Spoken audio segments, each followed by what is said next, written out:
Guys welcome back to our YouTube channel. അപ്പോൾ ഇന്നത്തെ വീഡിയോയിൽ നമ്മൾ ഡിസ്കസ് ചെയ്യാൻ പോകുന്നത് കൊയ് ഫിഷസിന് വരുന്ന റെഡ്നെസ്സിനെ എങ്ങനെ ട്രീറ്റ് ചെയ്യാമെന്നാണ്. മുകളിലത്തെ പിക്ചറിൽ കാണുന്ന ആ ഒരു റെഡ്നെസ് ഒക്കെ മാറി താഴത്തെ പിക്ചറിൽ ഇതുപോലെ എങ്ങനെ പ്യുവർ വൈറ്റ് ആയിട്ട് ഫിഷ് മാറുന്നത് നമുക്ക് ഈ വീഡിയോയിൽ കാണാം. അപ്പോൾ നമ്മുടെ പോണ്ടിലേക്ക് നമ്മൾ കൊയ് ഫിഷസിനെ പർച്ചേസ് ചെയ്യുന്നത് കണ്ണൂരുള്ള ഒരു അങ്കിളിൻ്റെ ഫാമിൽ നിന്നാണ്. നമ്മുടെ വീട് വരുന്നത് തിരുവനന്തപുരം ഡിസ്ട്രിക്റ്റിലുമാണ്. അപ്പോൾ ഇത്രയും ദൂരം ട്രാവൽ ചെയ്യുമ്പോൾ തന്നെ ഈ ഫിഷസിന് അത്യാവശ്യം സ്ട്രെസ്സും കാര്യങ്ങളൊക്കെ ഉണ്ടാവാറുണ്ട്. അപ്പം ഈ അങ്കിളത്തെ പ്രോപ്പറായിട്ട് അതിന് എയറേഷനും അതുപോലെ തന്നെ സെഡേഷനും ഒക്കെ കൊടുത്തിട്ടാണ് ഫിഷിനെ പ്രോപ്പറായിട്ട് പാക്ക് ചെയ്തിട്ട് തന്നെയാണ് അയക്കുന്നത്. എങ്കിലും ഇത്രയും ഒരു ട്രാവൽ വരുന്നതുകൊണ്ട് തന്നെ ഇതിന് ഉറപ്പായിട്ട് നല്ലപോലെ ഒരു ട്രാവൽ സിക്നസ് ഇതിന് കാണാറുണ്ട്. അതായത് ഇത് വന്ന ഉടനെ ഏതെങ്കിലും മൂലയിൽ ഇങ്ങനെ ഒതുങ്ങി കിടക്കുക, അങ്ങനെയൊക്കെ അല്ലെങ്കിൽ ബോഡിയിൽ ചെറിയ റെഡ്നെസ് കാണുക, അങ്ങനെയൊക്കെ കുറച്ച് പ്രശ്നങ്ങളുണ്ട്. അപ്പോൾ നമ്മളൊരു 1 ഇയർ മുമ്പേ വാങ്ങിച്ച് ഈ ഒരു വൈറ്റ് കളർ വെയിൽ ടെയിലിന് ഇതുപോലെ ട്രാവൽ സിക്നസ്സും ഒക്കെ കാരണം നല്ലൊരു റെഡ്നെസ് ബോഡിയിൽ ഫോം ചെയ്തു. അപ്പോൾ അതെങ്ങനെയാണ് ട്രീറ്റ് ചെയ്തതെന്നാണ് ഈ വീഡിയോയിൽ പറയാൻ പോകുന്നത്. ഇവിടെ അസുഖം വന്ന ആ ഒരു വൈറ്റ് വെയിൽ ടെയിൽ എന്ന് പറയുന്നത് ഇതിനെ വാങ്ങിക്കൊണ്ട് വന്ന ആ ഒരു സമയത്ത് ആൾക്ക് വലിയ കുഴപ്പമൊന്നും ഇല്ലായിരുന്നു. എങ്കിലും ഒരു 1-2 ദിവസം കഴിഞ്ഞപ്പോഴത്തേക്കും ആളുടെ ഫിന്നിലും ടെയിലും ഒക്കെ അത്യാവശ്യം നല്ല പോലെ ഒരു റെഡ്നെസ് കാണാനായിട്ട് തുടങ്ങി. അതുപോലെ തന്നെ ആൾ ഫുഡ് എടുക്കുന്നില്ല, നമ്മുടെ ടാങ്കിൻ്റെ ആ ഒരു സൈഡിൽ ഇങ്ങനെ ഒളിച്ചൊക്കെ തന്നെ നിൽക്കാൻ തുടങ്ങി. അതുപോലെ ഇത് നല്ല വൈറ്റ് കളറും ആയതുകൊണ്ട് നമുക്ക് പെട്ടെന്ന് ഐഡൻറ്റിഫൈ ചെയ്യാനും പറ്റിയത് ഇതിനിങ്ങനെ ഒരു പ്രശ്നം ഉണ്ടെന്ന്. അപ്പോൾ നമ്മൾ നോക്കിയപ്പോഴത്തേക്കും വേറൊന്നും അല്ല, ഇത് ട്രാവൽ സിക്നസ് എന്ന് തന്നെയാണ് അതിൽ പറയുന്നതും. എങ്കിലും നമുക്കൊന്ന് പേടിയായിട്ട് നമ്മളിതിനെ അത്രയും പെട്ടെന്ന് തന്നെ ക്വാറന്റൈനിൽ മാറ്റി. ക്വാറന്റൈനിൽ മാറ്റിയെന്ന് വെച്ചാൽ നമ്മുടെ പോണ്ടിൽ നിന്നും ആളെ എടുത്തിട്ട് വേറൊരു സ്പെഷ്യൽ പോണ്ട് ഇതിന് ക്രിയേറ്റ് ചെയ്തു. ഇത് യൂഷ്വലി നമ്മൾ ഈ ഫിഷസിനെ മാറ്റുമ്പോൾ എപ്പോഴും പ്ലാസ്റ്റിക് കണ്ടെയ്നേഴ്സിലോ അങ്ങനെ എന്തെങ്കിലും മാറ്റുന്നതായിരിക്കും ഏറ്റവും ബെറ്റർ. നമ്മളിൽ പ്ലാസ്റ്റിക് ഇല്ലായിരുന്നു, ഒരു അലൂമിനിയം ചരുവായിരുന്നു ഇതിന് നല്ല ഫ്രീ ആയിട്ട് ഓടിക്കളിക്കാൻ പറ്റിയ അത്രയും വലിപ്പത്തിലുള്ളത് ഉണ്ടായിരുന്നത്. അതുകൊണ്ട് തന്നെ നമ്മൾ അതിൻ്റെ ഒരു പ്ലാസ്റ്റിക് റാപ്പൊക്കെ വെച്ചിട്ട് സെറ്റ് ചെയ്തിട്ട് അതിനെന്ത് ചെയ്തു, ഫിഷിനെ അതിലേക്ക് ഇറക്കുകയും ചെയ്തു. പ്രോപ്പറായിട്ട് എയറേഷനും അതിന് കൊടുത്തിരുന്നു. അതുപോലെ തന്നെ ഒരു 2 ദിവസം കൂടുമ്പോഴൊക്കെ ആയിരുന്നു ഇതിന് ക്വാറന്റൈനിലാക്കിയ ശേഷം നമ്മൾ ഫുഡ് കൊടുത്തിരുന്നത്. അപ്പം നിങ്ങളുടെ ഫിഷസിന് ഇങ്ങനെ എന്തെങ്കിലും ഒരു സ്ട്രെസ് കാണുന്നുണ്ടെങ്കിൽ എത്രയും പെട്ടെന്ന് തന്നെ അതിന് ക്വാറന്റൈനിലേക്ക് മാറ്റണം. എന്ന് വെച്ചാൽ മറ്റു ഫിഷസിന് ഇൻ കേസ് അതൊരു ബാക്ടീരിയലോ ഫംഗലോ ഇൻഫെക്ഷൻ എന്തെങ്കിലും ആണെന്നുണ്ടെങ്കിൽ മറ്റ് മീനുകൾക്ക് അഫക്റ്റ് ചെയ്യുന്നതിന് മുന്നേ തന്നെ എത്രയും പെട്ടെന്ന് ഇതിന് നമ്മൾ ക്വാറന്റൈനിലാക്കുന്നത് എന്തുകൊണ്ടും ബെറ്റർ ആണ്. അപ്പോൾ ഇതിന് എന്തൊക്കെ ട്രീറ്റ്മെൻറ്റ്സ് ചെയ്തിട്ടാണ് നമ്മൾ ആ ഒരു റെഡ്നെസ് മാറ്റിയെന്നുള്ളത് പറയാം. ഇതിനായിട്ട് നമുക്ക് ആദ്യം വേണ്ടുന്നത് എല്ലാ മെഡിക്കൽ സ്റ്റോറിലും തന്നെ അവൈലബിൾ ആയിട്ടുള്ള ഒരു ക്യാപ്സ്യൂളാണ്. ഇതാണ് ആ ഒരു ക്യാപ്സ്യൂള്. 10 എണ്ണം വരുന്ന ഒരു സ്ട്രിപ്പായിട്ടാണ് നമുക്ക് അവൈലബിൾ ആയിട്ടുള്ളത്. ഈ ക്യാപ്സ്യൂളിൻ്റെ പേര് വരുന്നത് ടെട്രാസൈക്ലിൻ ക്യാപ്സ്യൂൾസ് IP 500 mg. നമ്മളിവിടെ യൂസ് ചെയ്തിരിക്കുന്നത് 500 mg താണ്. 250 mg അവൈലബിൾ ആണ്. ഇതിന് വളരെ കുറച്ച് പൈസ ആവുന്നുള്ളൂ. 42.81 റുപ്പീസാണ് ഇതിനാവുന്നത്. ഈ 10 എണ്ണത്തിന് അത്ര മാത്രമേ ആയിട്ടുള്ളൂ. അപ്പോൾ ഈ ഒരു ക്യാപ്സ്യൂൾ ഉപയോഗിച്ചിട്ടാണ് നമ്മൾ ഈ ഒരു ഫിഷിൻ്റെ ഈ ഇൽനെസ് നമ്മൾ മാറ്റാൻ പോകുന്നത്. അപ്പോൾ ഇതെങ്ങനെയാണ്, ഇത് ടെക്സ്ചറൊക്കെ എങ്ങനെയാണെന്ന് ജസ്റ്റ് ഒന്ന് തുറന്ന് കാണിക്കാം.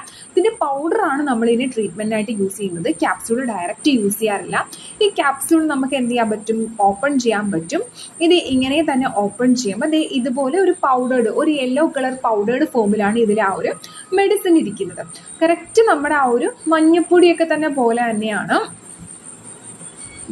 കറക്റ്റ് ആ ഒരു മഞ്ഞപ്പൊടി പോലെ തന്നെയാണ്, നമ്മൾ കിച്ചണിൽ യൂസ് ചെയ്യുന്ന മഞ്ഞപ്പൊടി പോലെയാണ് അത്. ആ ഒരു ഡാർക്ക് യെല്ലോ കളറിലായിരിക്കും അതിരിക്കുന്നത്. മഞ്ഞപ്പൊടി നമ്മൾ തൊടുന്ന ആ ഒരു ഫീലൊക്കെ തന്നെയാണ്.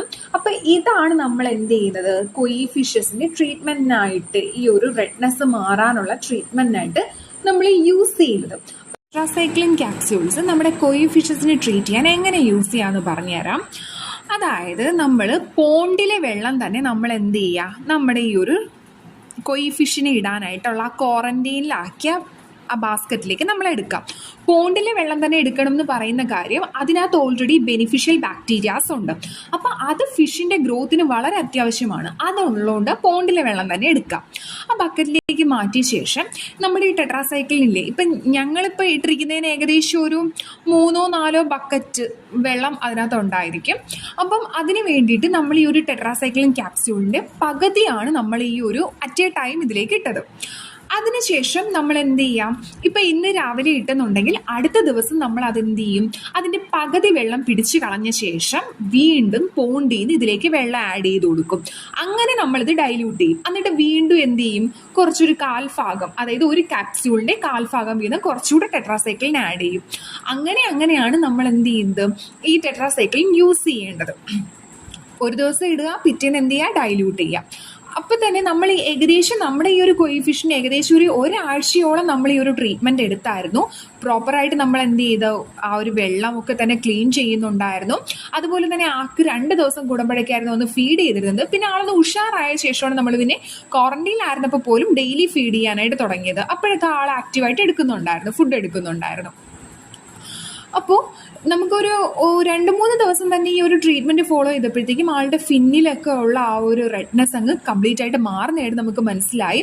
ബട്ട് ടെയിലിൽ ആ ഒരു സമയത്തും ഉണ്ടായിരുന്നു. ആ ഫിന്നിലെ എന്ന് വെച്ചാൽ നല്ല പോലെ അത് പ്യുവർ വൈറ്റ് ആയി, പക്ഷേ ടെയിൽ അപ്പോഴും നല്ല ആ ഒരു റെഡ്നെസ് അത്രയും ആ ഫിന്നിൽ മാറി അത്രയും തന്നെ ഇൻറ്റൻസിറ്റിയിൽ ടെയിലിൽ അത് മാറിയില്ലായിരുന്നു. അത് മാത്രമേ ഉള്ളായിരുന്നു ഒരു പ്രശ്നം. അങ്ങനെ ഞങ്ങൾ ഏകദേശം ഒരാഴ്ചയോളം തന്നെ ഇതിന് കംപ്ലീറ്റ് ആയിട്ട് ഈ ഒരു ട്രീറ്റ്മെൻ്റ് ആയിരുന്നു. നമ്മൾ നമ്മുടെ പോണ്ടിലെ ആ ഒരു വെള്ളത്തിലേക്ക് ഈ ഒരു ടെട്രാസൈക്ലിൻ പൗഡർ ഇടുമ്പോഴത്തേക്ക് അത് നല്ല യെല്ലോ കളർ പോലെ ആവും കേട്ടോ. എന്നിട്ട് കുറേയൊക്കെ കഴിഞ്ഞപ്പോഴത്തേക്ക് അത് കുറേയൊക്കെ ആ ഒരു റെഡ്നെസ് ഒക്കെ തന്നെ മാറി ആളൊന്ന് ഉഷാറൊക്കെ ആയ ശേഷമാണ് നമ്മൾ ആളെ തിരിച്ച് പോണ്ടിലേക്ക് ഇറക്കിയത്. ഈ ഒരു പിക്ചേഴ്സ് എന്നൊക്കെ പറയുന്നത് അത് ഒന്ന് വൈറ്റ് കളർ ആയ ശേഷമുള്ളതാണ്, അതായത് അസുഖം നന്നായിട്ട് മാറിയ ശേഷമുള്ളതാണ് ഈ ഒരു പിക്ചേഴ്സ് എന്ന് പറയുന്നത്. ഇതും നമ്മുടെ ഫിഷ് കംപ്ലീറ്റ് ആയിട്ട് ഓക്കെ ആയിട്ടുള്ള ഫോട്ടോസാണ്. ഇത് 2 ഞാൻ ChatGPT എഡിറ്റ് ചെയ്തതാണ്. ക്യാമറയ്ക്ക് വലിയ ക്വാളിറ്റി ഇല്ലാത്തതുകൊണ്ട് ഒരു HD റെസൊല്യൂഷനിൽ കിട്ടാൻ വേണ്ടിയിട്ട്. അപ്പോൾ ഇത്രയേ ഉള്ളൂ നമ്മുടെ ഇന്നത്തെ video. Thank you for watching. നമ്മുടെ നെക്സ്റ്റ് വീഡിയോ കൊയിഫിഷ്യന് കൊടുക്കുന്ന ഫുഡിനെ പറ്റിയാണ്. Stay tuned.